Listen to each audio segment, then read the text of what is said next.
नमस्कार, मैं रेखा सोलंकी, सहायक आचार्य, राजकीय विधि महाविद्यालय श्री गंगानगर। आज हम LLB द्वितीय वर्ष के प्रथम प्रश्न पत्र विधि शास्त्र के विषय में चर्चा करेंगे। विधि शास्त्र को अध्ययन की दृष्टि से 5 इकाइयों में विभक्त किया गया है। हमने अपने पिछले व्याख्यान में इस बात पर चर्चा की थी कि हम 2 इकाइयों के अंतर्गत किन किन बातों का अध्ययन करेंगे। आज हम देखेंगे कि हम तीसरी इकाई में, चौथी और 5वीं इकाई में किन किन बातों का अध्ययन करेंगे। अब हम लेते हैं तीसरी इकाई। तीसरी इकाई के अंतर्गत जो पहला टॉपिक है वो है विधि। इसके अंतर्गत हम विधि का उद्देश्य क्या होता है, अर्थ क्या है, प्रकार क्या है, न्याय और विधि क्या है, विभिन्न विधि शास्त्रियों का विधि के विषय में क्या विचारधाराएं हैं और भारतीय संविधान के अनुच्छेद 143 के अंतर्गत किसी विशेष मामले में पूर्ण न्याय प्रदान करने की उच्चतम न्यायालय की क्या शक्ति है, इन बातों का अध्ययन करेंगे। जो तीसरी इकाई है उसमें दूसरा टॉपिक है वो है विधि के स्रोत। विधि के स्रोत के अंतर्गत सबसे पहले हम लेंगे प्रथा को। प्रथा का अर्थ क्या है, परिभाषा क्या है और उसकी मान्यता के क्या कारण हैं, प्रथा के आवश्यक तत्व क्या है, प्रथा के क्या प्रकार हैं, आदि बातों का अध्ययन करेंगे। दूसरा जो विधि का स्रोत है वो है विधायन। विधायन के अंतर्गत हम विधायन का अर्थ क्या है, परिभाषा क्या है, विधायन के प्रकार क्या है, इन बातों का अध्ययन करेंगे। तीसरा जो विधि का स्रोत आता है वो है पूर्व निर्णय। पूर्व निर्णय के अंतर्गत हम पूर्व निर्णय का अर्थ, परिभाषा, पूर्व निर्णय के प्रकार, आवश्यक तत्व, निर्णय अनुसरण का जो सिद्धांत और इतरोक्ति आदि विषय पर अध्ययन करेंगे। अब हम लेते हैं चौथी यूनिट।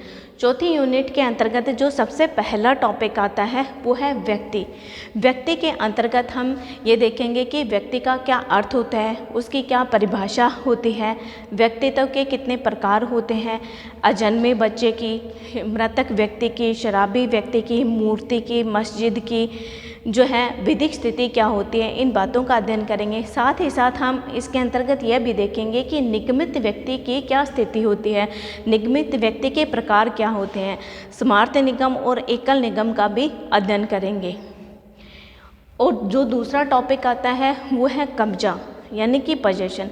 कब्जे की अर्थ क्या है, परिभाषा क्या है, उसकी अवधारणा क्या है, कब्जे के प्रकार क्या है, आदि बातों का अध्ययन करेंगे।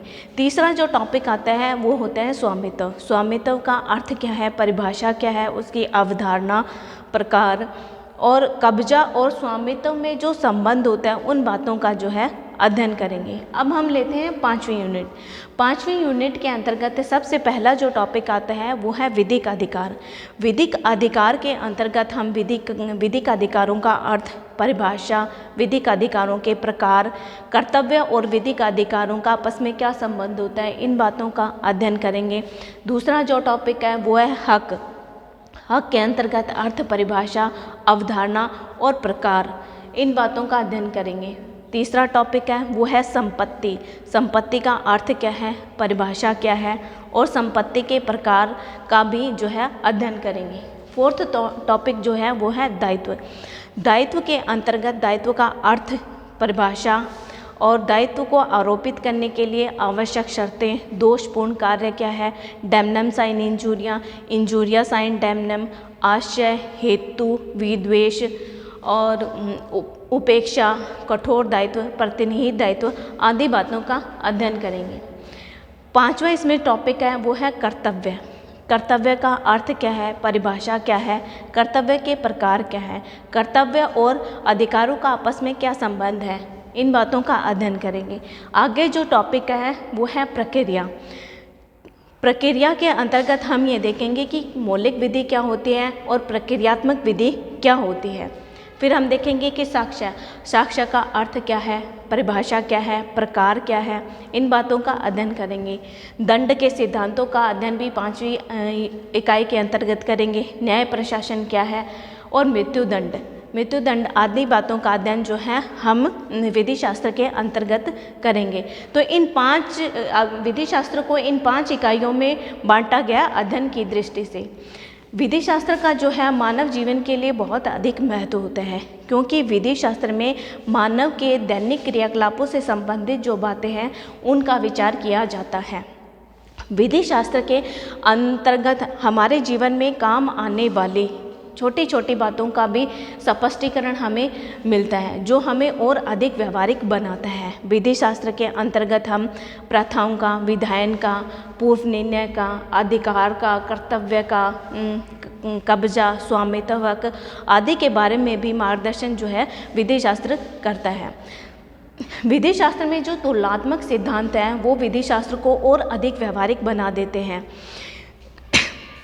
विधि शास्त्र के अंतर्गत जो है दोषपूर्ण कार्य का विश्लेषण भी किया गया है कि किसी दोषपूर्ण कार्य के लिए कितना पनिशमेंट दिया जाएगा, जो है दंड का क्या उद्देश्य होगा, दंड के क्या प्रकार है, आदि बातों का अध्ययन भी विधि शास्त्र के अंतर्गत ही किया जाता है।